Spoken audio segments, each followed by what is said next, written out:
আছে আল্লাহ ওলিগণের দরবারে প্রমাণ দেখাই। কবুতর খাওয়া হালাল না হারাম? জোরে কোন, সবাই কোন, আরো জোরে কোন। একবার আওয়াজ দেয়, আপনারা ফেল হয়ে গেছেন একজনের কাছে। জোরে কোন, হালাল না হারাম? কুত্তা খাওয়া কি? কুত্তা যদি কামাইটার কুত্তা এটাও হারাম, বাংলাদেশের কুত্তাও হারাম, সৌদি আরবের কুকুর খাওয়া কি? হারাম। আর কবুতর খাওয়া কি? হালাল। শাহজালালের নাম শুনছেন নি? মাজার কোন জায়গায়? ইলার মাজারের কবুতর কেউ খায়? কানা কেয়া? কবুতর খাওয়া হালাল না? হ্যাঁ, কবুতর খাওয়া তো হালাল। রহমত দাদেউলির কাছে কি আমি বুঝাই দিই। আব্বা জান, বাবা জান, আপনারা আগে বাবা করে ফতোয়া দিয়েছেন কবুতর খাওয়া হালাল, এখন আমার ফতোয়া ঘুরাই লাইছেন। কারণটা কি? এটা হইল দুই জাত কবুতর না, এটা কি অন্য কিছু নাকি? আপনারা আগে একবারে জোর গলায় ফতোয়া দিয়েছেন হুজুর কবুতর খাওয়া হালাল, এখন আবার কোন শাহজালালের মাজারের কবুতর খাওয়া যাবে না। আমি বলবো কেন খাওয়া যাবে না? ওই অলির দরবারে থাকে, অলির কদমে থাকে, এই কবুতর খাওয়া যাবে না, বরঞ্চ এই কবুতরে আমরা আরো খাওয়াই। সুবহানাল্লাহ বলেন। এই কবুতরে আমরা আরো খাওয়াই। কারণ কি? কয় কারণ হইল এই কবুতরের বাড়ি শাহজালালের দরবারে। এটাই তো কারণ, এটাই তো কারণ। আব্বা জান, বাবা জান, এই যে আমি বললাম রহমত আল্লাহর দরবারে, কেমন রহমত? কবুতর খাওয়া সারা পৃথিবীর মানুষের ফতোয়ায় জায়েজ, কিন্তু শাহজালালের মাজারের কবুতর খাওয়া জায়েজ। একটা হুজুরে যদি মাথার চল্লি খয়া পইরা যাইব, কথা কোন ঠিক না বেঠি? আব্বা জান, বাবা জান, এই কবুতর কোত্থেকে আসলো? আমার দিল্লির নিজামুদ্দিন আউলিয়া রহমতুল্লাহ আলাইহি, আমার বাবা শাহজালাল রহমতুল্লাহ আলাইহিকে এক জোড়া কবুতর দিল। এক জোড়া কবুতর লয়া আমার বাবা শাহজালাল রহমতুল্লাহ আলাইহি সিলেটের সুরমা নদী, যে সুরমা নদীর পানি ভালো না, এই সুরমা নদীর পানির ধারে দাঁড়ায়া 360 জন আল্লাহর ওলি মিয়া দাঁড়ায়া আছে। সুবহানাল্লাহ বলেন। কয়জন? 360 জন। কবুতর হাতে আছে। ওলি কয়জন? 360 জন। ওই নদী পার হওয়া লাগবে। মারহাবা কোন? নদী পার হওয়া লাগবে। ওই কেমনে পার হব? নদী পার হইলে নৌকা লাগে। ওই জীবনে বহুত নৌকা দেখছি। 360 জনের নৌকা দেখছেন? ওই এত বড় নৌকা তো নাই। তখন স্পিড বোট ছিল না, ফেরি ছিল না, লঞ্চ ছিল না, জাহাজ ছিল না। আজ থেকে প্রায় 800 বছর আগের কথা।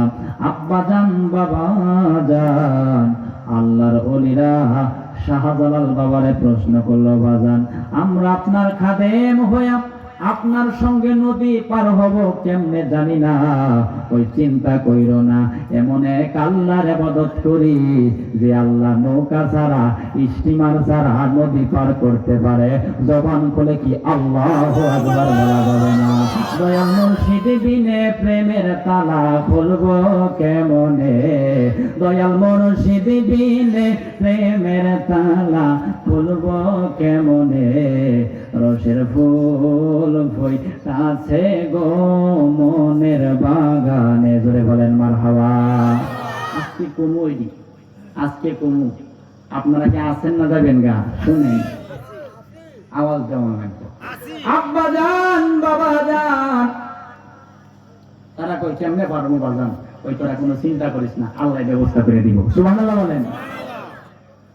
এই কথা যখন বলল, কিছুক্ষণ পরে আমার বাবা শাহজালাল রহমতুল্লাহ আলাইহি যেই যাই নামাজের মধ্যে দাঁড়ায় নামাজ পড়তো, এই যাই নামাজটা পানির উপর বিছায়া রাখছে। বিছায়া কো, আল্লাহ রে, এই যাই নামাজে দাঁড়ায়া তোমার কুদরতের ভয়ে আমি সেজদা করি, তোমার দরবারে আবদার সবকিছু ডুবলেও এই যাই নামাজ যেন না ডুবে। জুড়ে কি মারহাবা বলা যাবে না? যাই নামাজ পানির উপর বসাই দিছে। পানির উপর বসানোর পরে এখন বলতেছে, আমার সঙ্গী সাথী যারা আছো তোমরা সবাই এই জায়নামাজের মধ্যে ওঠো, উঠে দুইখানা চোখ বন্ধ করো। 360 জন আল্লাহর ওলি জায়নামাজের মধ্যে উঠছে, ওঠার পর দুইখানা চোখ বন্ধ করছে। ওই চোখ খুলবি না, জোরে কি মারহাবা বলা যাবে না। চোখ না করলে কি হয় আমি একটু আপনাদেরকে জানাই দেই। মানব দেহের দরজা আছে 9টা। কয়টা? আরো জোরে কয়টা? আরো জোরে কয়টা? এখন 9 দরজা কই গুনুন দে। এনো কয়টা? 2টা। এনো কয়টা? এনো কয়টা? 3 দুগুণে কত? আরো 3টা আছে, খুলতে বাই করে নেবেন। মোট হয়েছে কয়টা? 9টা। মানব দেহে 9টা দরজা আছে। কবি বলতেছেন ও তোর 9 দরজা করে বন্ধ,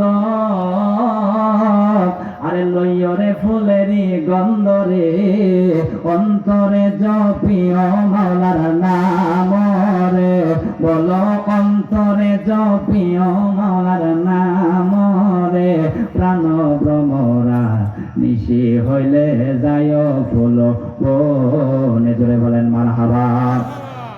দুইখানা চোখ 360 জন আল্লাহর ওলি বন্ধ করে দিচ্ছে। ওই আমি যখন বলবো তখন চক্ষু খুলবা, চোখ বন্ধ কইরা দিছে। এই দিক দিয়া জায়নামাজের মধ্যে দাঁড়ায় গেছে কিছুক্ষণ পরে বলে এখন তোমরা চোখ খোলো। চোখ খুইলা দেখে সুরমা নদী পার হয়ে গেছে। জবান খুলে কি মারহাবা বলা যাবে না। সুরমা নদী পার হয়ে গেছে। রূপ জেনা বাসাইছে কে? আল্লাহ। কবুতর কয় জোড়া দিছিল? 1 জোড়া। আমার আলোচনা আপনাদের বোঝা লাগবে, ওয়াজ কিন্তু আপনাদেরকে শিখায়া যায়, আপনারা করতে পারেন। মনোযোগ। কবুতর কয় জোড়া দিছিল? 1 জোড়া। কবুতর কি বাড়বো না কমবো? বাড়বো। 1 জোড়া তেন বাড়তে বাড়তে অনেক জোড়া হয়েছে, অনেক জোড়া হয়ে গেছে। অনেক জোড়া হওয়ার পর কয়েকদিন পরে কবুতর কমে। আমরা আগে কইছেন কবুতর খাওয়ার সাধ্য কারো নাই, এখন আবার কবুতর কমে। কবুতর কি হয়? কমে। শাহজালাল বাবা কয় যে আমার কবুতর সাধারণ কোন কবুতর না, আমার কবুতর খাওয়ার হিম্মত কোন মানুষের নাই। নিয়ম হইল দিনে দিনে কবুতর বাড়বে, এটাই হইল নিয়ম। কোন কারণে কমে একটু জানতে চাই, ওই একটু অ্যানালাইজ করো, গবেষণা করে দেখো কি আমার কবুতর চুরি করে নাকি করতেছে। আরেকজন কই চুরি করে না, আপনার কবুতর একজনে খায়া ফেলায়। সুবহানাল্লাহ বলেন। এত বড় পাওয়ারফুলি মানুষ আমার কবুতর খায়ালায়, এই সাহস কার আছে? মারহাবা কোন এই সাহস কার আছে? ওই সাহস কার আছে জানি না, তবে তারে আল্লাহ বড় ভালোবাসে। তিনি আর কেউ না, আপনার বাগিনা শাহপরান আপনার কবুতর খায়া ফেলায়। জবান খুলে কি মারহাবা বলা যাবে না। এই জন্যই অনেক মানুষ বলে কোন সময় যদি সিলেটের জমিনে যাও, আগে শাহজালালের দরবারে যাও, পরে শাহপরানের দরবারে যাও। শাহজালালের দরবারে যেমনি যাও, শাহপরানের দরবারে আরো আদব লইয়া যাও, কারণ এইলা হইল গরম মানুষ। সুবহানাল্লাহ বলেন। এইলা কি? গরম মানুষ। গরম মানুষ না থাকলে কবুতর খাইতাছে। ওই তারে তালাশ করো, তাকে ডেকে নিয়ে আসো। আমার বাবা শাহপরান রহমতুল্লাহ আলাইকে ডেকে নিয়ে আসা হলো। আসার পরে শাহজালাল বাবাই কয় বাগনারে দেশে কি খাওনের অভাব করছে? বেটা তোমার কি খাওনের অভাব করছে? সবকিছু বাদ দিয়ে আমার কবুতর খাওয়ার মধ্যে লাগছো। মারহাবা কোন আমার কবুতর খাওয়ানোর মধ্যে লাগলো, সবকিছু ফালাইয়া এত অভাব করছে। ওই মামু বেশি কথা কই না, যে কথা কইলে বেজাল আছে। মারহাবা কোন। কই কি বেজাল? কই বেজাল হইল আপনি যে আমারে বললেন দেশে খাওনের অভাব পড়ছে, মামুর জিনিস বাগনা খাইব, এটাই তো স্বাভাবিক। ওই এটা আপনি কেন আমাকে কোটা দিচ্ছেন? ওই কোটা দিব, ওই বেশি কোটা দিবেন না। ওইটা দিলে কি হবে? ওই কোটা যদি আরেকবার দেন, যেগুলা খাইছি সবগুলা ঘুরাইয়া দেব। জোরে কি মারহাবা বলা যাবে না। যেগুলা খাইছি সবগুলা কেনমু ঘুরাই দিন। ওই বেড়া হইলে ঘুরাইয়া দেলাও। সুবহানাল্লাহ। বেড়া হইলে ঘুরাইয়া দেলাও। এই কথা যখন বলল আব্বা আমার, আমরা কি কবুতরের গোশত খাই না পাক খাই? পাখি খাওয়ান যাবো নাকি?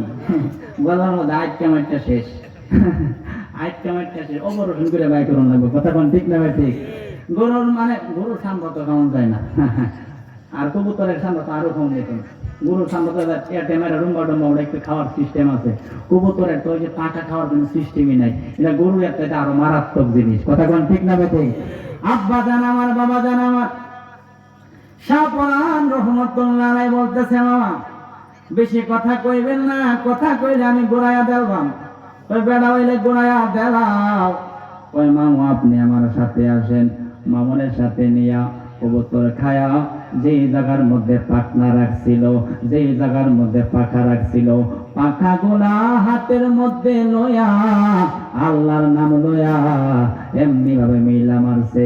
যতগুলা কবুতর খাইছিল আমার আল্লাহ ততগুলা কবুতর জিন্দা বানায়া দিছে। এই সুবহানাল্লাহ মানবো না কামারিয়ার মানুষ, দিল খুলে উচ্চ যে বড় সুবহানাল্লাহ। তুমি এ জগৎ কো মিলা পাগল এশকের আগুন জ্বালায়া, তুমি এ জগৎ কো মিলা পাগল এশকের আগুন জ্বালায়া। শাহপরান বাবা, বাবা তুমি আল্লাহর আউলিয়া। তোরে কি মারহাবা বলা যাবে না? তাইলে বাবা আল্লাহ এত ক্ষমতা দিল, 360 জন পার হয়ে গেল, আর এই কবুতর খাওয়ার পরে পাখনা থেকে ফিরে নিতে পারলো। তাইলে ওলি আল্লাহর ক্ষমতা মানার দরকার আছে না নাই? আরো জোরে কোন আছে না নাই? আপনি আমি বাংলাদেশের মানুষ, আপনি আমি কামারিয়ার মানুষ, আপনি আমি শম্ভুগঞ্জের মানুষ, আপনি আমি ময়মনসিংহের মানুষ। আপনি যদি একটু গবেষণা করেন তাইলে পাবেন এই বাংলার জমিনে আমরা মুসলমান মানুষ। ইসলাম ধর্ম কিন্তু ব্রহ্মপুত্র নদী দিয়া বাইসা আসে নাই, ইসলাম ধর্ম কিন্তু পদ্মা মেঘনা যমুনা দিয়া বাইসা আসে নাই। আল্লাহর ওলিরা ইসলাম ধর্ম আনছে, কালেমার দাওয়াত দিয়া মুসলমান বানাইছে। তাই আমরা মুসলমান হইছি। জবান খুলে বলেন সুবহানাল্লাহ। আমাদেরকে মুসলমান কারা বানাইছে? আল্লাহর ওলিরা। একটা কথা আছে, নুন খায় যার গুণ গায়। আহা, মানুষের কাছে সবচাইতে দামি সম্পদ হলো ঈমান। দামি সম্পদ কি? ঈমান। একবার 500 টাকা উপকার করছে, যদি মনে রাখে কয়টা একটা নেমু খারাপ সুরে বিপদে করছিল, আমি 500 টাকা দিছিলাম, মন বুইল্লা গেছে গা। আরে 500 টাকা আছে, ঈমান বড় না ছোট? অনেক বড়।